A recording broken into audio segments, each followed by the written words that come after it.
अस्सलाम वालेकुम दोस्तों, आज 8 जुलाई बुध का दिन है। सऊदी अरब की फटाफट बड़ी खबरों में आपका स्वागत है। मैं हूं साकिब मिर्ज़ा और आप देख रहे हैं गल्फ लाइफ हिंदी। 2 दिन पहले जो 3 महीने का इकामा बढ़ने के हवाले से एक खबर आई थी, उसमें एक नई अपडेट देखने को मिल रही है। हालांकि कब इसके अंदर बदलाव हुआ, ये चीज़ बिल्कुल भी समझ से बाहर निकल रही है। आपको बता दें कि जो 3 महीने का इकामा बढ़ रहा है वो यहाँ पर रहने वाले अजनबियों का नहीं बढ़ रहा है, यानी जो सऊदी अरब के अंदर फ़िलहाल रह रहे हैं उन अजनबियों का इकामा नहीं बढ़ेगा। जो लोग यहाँ पर खुरूज लिए हुए हैं, यानी एग्ज़िट री-एंट्री या फिर फाइनल एग्ज़िट लिए हुए हैं और उनका इकामा ख़त्म हो रहा है, यानी उनकी वीज़ा एक्सपायर होने को जा रही है, हो गई है, उनको 3 महीने की छूट दी गई है। इसके अलावा डिफरेंट टाइप की जो वीज़ाएँ होती है, टूरिस्ट वीज़ा या फिर दूसरी वीज़ा, किसी भी तरह की वीज़ा पर बंदा सऊदी अरब के अंदर फंसा हुआ है, उसको 3 महीने का टाइम दिया जाएगा। उसी के साथ आपको बता दें कि जो लोग एग्ज़िट री-एंट्री पर सऊदी से बाहर गए हुए यानी अपने मुल्क गए हुए हैं, उनको 3 महीने का टाइम दिया गया है। लेकिन इसका तरीका क्या है, अभी इसके बारे में बिल्कुल भी नहीं बताया गया जवाज़ात की तरफ से। जवाज़ात ने कहा है कि आने वाले टाइम में इसका तरीका बताया जाएगा, फ़िलहाल सिर्फ अनाउंसमेंट हुआ है। तो फिर से आपको क्लियर कर दूं कि उस दिन लिख रहा था कि सभी के लिए है, यानी जो सऊदी में रहते सभी के लिए है, लेकिन अभी यहाँ पर बदलाव देखने में आ रहा है। तो फाइनली अब क्लियर ये हुआ है कि जो सऊदी अरब में रह रहे हैं लोग, उनका इकामा 3 महीने के लिए नहीं बढ़ेगा जैसे पहले छूट आई थी। सिर्फ जिनकी वीज़ा एक्सपायर हो रही है उनके लिए ये छूट आई है, नॉर्मल इकामा वालों के लिए ये छूट नहीं है।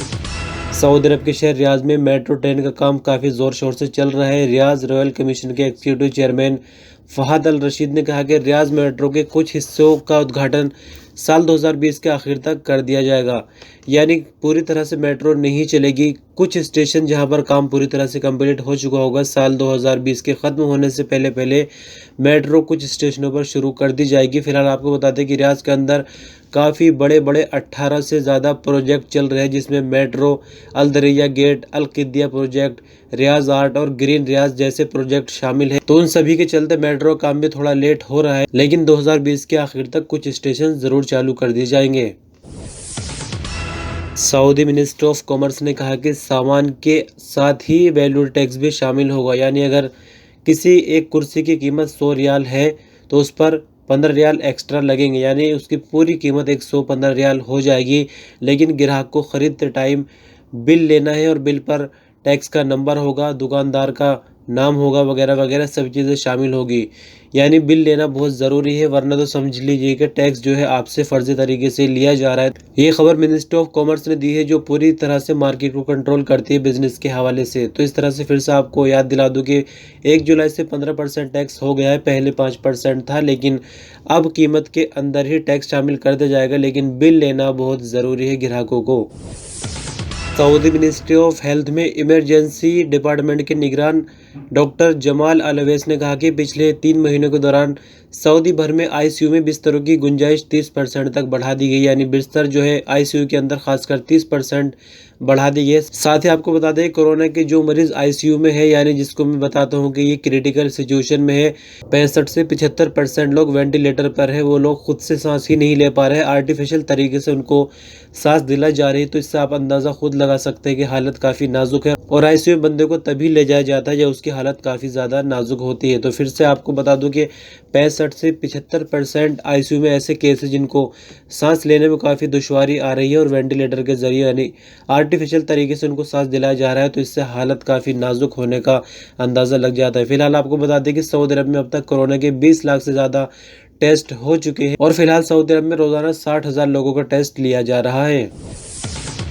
सऊदी ट्रैफिक डिपार्टमेंट ने कहा कि गाड़ियों के इंश्योरेंस में जो छूट दी गई थी कोरोना वायरस के चलते, वो अब ख़त्म की जा रही है, यानी हालात जो है नॉर्मल हो गए। सऊदी अरब में कर्फ्यू वगैरह पूरी तरह से हट गया है, और 1 ज़िलहज्जा यानी 22 जुलाई से दोबारा से वही सिलसिला शुरू हो जाएगा, यानी गाड़ियों का इंश्योरेंस कराना ज़रूरी है। अगर ऐसा नहीं होगा, चेकिंग के दौरान आपका इंश्योरेंस नहीं पाया गया, तो फिर आप पर वायलेशन लगेगा, जैसे कोरोना से पहले होता था। सिर्फ कोरोना के दौरान ही यहाँ पर छूट दी गई थी, ताकि जो सरकारी विभाग है उनमें रश ना हो, और जो सरकारी विभाग थे वो पूरी तरह से काम भी नहीं कर रहे थे, या फिर थोड़ा बहुत स्टाफ ही वहाँ पर देखने में मिल रहा था। लेकिन अभी जो कि हालात पूरी तरह से नॉर्मल हो गए, तो ट्रैफिक डिपार्टमेंट ने अब ऐलान कर दिया है कि 1 ज़िलहज्जा यानी 22 जुलाई से सब कुछ पहले जैसा होगा। ट्रैफिक के जो पूरे कायदे कानून है उनको फॉलो किया जाएगा।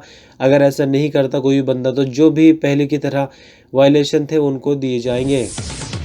सऊदी अरब में बीते दिन आने वाली कोरोना रिपोर्ट के मुताबिक 3,392 नए केस सामने आए, जबकि कुल केस 2,17,108 हो चुके हैं। बात करते हैं अगर मरने वालों की, तो बीते दिन की रिपोर्ट के मुताबिक 49 लोगों की मौत हुई। इस तरह से अब तक सऊदी भर में मरने वालों की संख्या 2017 हो गई। बात करते हैं अगर कोरोना से ठीक होने वाले की, तो बीते दिन की रिपोर्ट के मुताबिक 5,205 लोग कोरोना से ठीक हुए। इस तरह से अब तक सऊदी भर में कोरोना से ठीक होने वालों की संख्या 1,54,839 तक पहुँच चुकी है।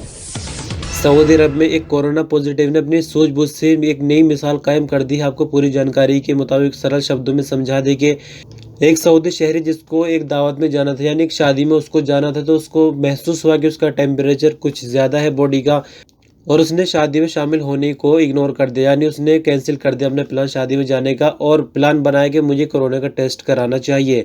और जैसे वो टेस्ट कराते तो उसका टेस्ट पॉजिटिव आता है, तो इस बात से ये एहसास हुआ कि उसने कितने लोगों को कोरोना लगने से बचा लिया। जब ये खबर मिनिस्ट्री ऑफ हेल्थ तक यानी बड़े अधिकारियों तक पहुंची, तो उन लोगों ने सऊदी को काफ़ी शाबाशी दी और आम लोगों से कहा कि इस तरह से अगर लोग सोच एक दूसरे के बारे में, तो काफ़ी बड़ी तादाद में कोरोना वायरस को फैलने से रोका जा सकता है। तो ये खबर काफ़ी इंटरेस्टिंग अगर देखा जाए तो, क्योंकि आम लोग अगर एक दूसरे के बारे में ऐसा ही सोचने लगे तो कोरोना वायरस और ज़्यादा नहीं फैलेगा। जो अब तक फैल गया वो तो है ही, लेकिन आगे अगर इस तरह से सब लोग एक दूसरे का ख्याल रखें तो इसको काफ़ी हद तक फैलने से रोका जा सकता है।